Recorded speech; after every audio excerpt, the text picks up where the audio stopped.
Hi friends, అనగనగా కథలకు స్వాగతం. ఈరోజు చెప్పే కథను వినండి.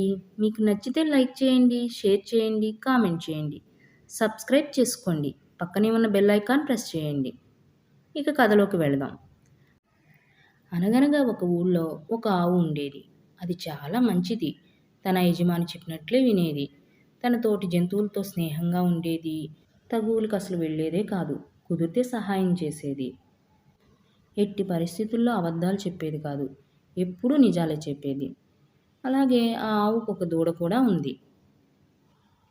ఆవులన్నీ రోజు ప్రక్కనే ఉన్న అడవికి మేతకు వెళ్ళేవి.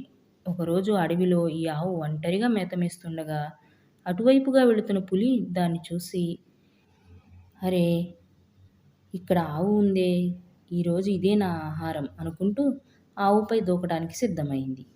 అది గమనించిన ఆవు భయపడకుండా, పులిరాజా, ఒక్క నిమిషం ఆగండి, నేను చెప్పేది వినండి. ఇంటి దగ్గర నాకు ఒక లేగదూడ ఉంది. దానికి మేత తినడం కూడా రాదు. పుట్టి 2 వారాలే అయ్యింది. నీవు దయ తెలిస్తే ఇంటికి వెళ్ళి నా బిడ్డకు పాలిచ్చి మంచి బుద్ధులు చెప్పి వస్తాను. ఆ తర్వాత నన్ను భుజించండి అని దీనంగా అంది ఆవు.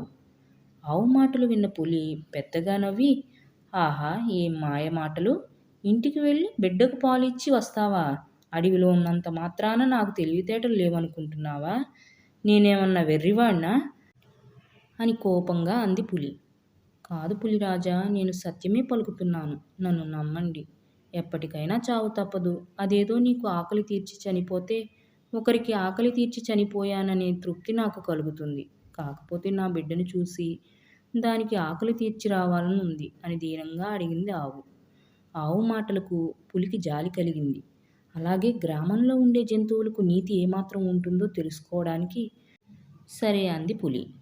ఆవు ఇంటికి పోయి దూడకు కడుపు నిండా పాలిచ్చి, నాయనా, నువ్వు తోటి వారితో స్నేహంగా ఉండు, ఎప్పుడు గొడవలు పెట్టుకోకు, నీకు చేతనైనంత సహాయం చెయ్యి, యజమాని చెప్పినట్లే విను, ఎట్టి పరిస్థితుల్లో అబద్ధాలు ఆడకు, మంచి ప్రవర్తనతో మంచి పేరు తెచ్చుకో అని బిడ్డకు మంచి బుద్ధులు చెప్పి ఆవు అడవికి చేరుకుంది.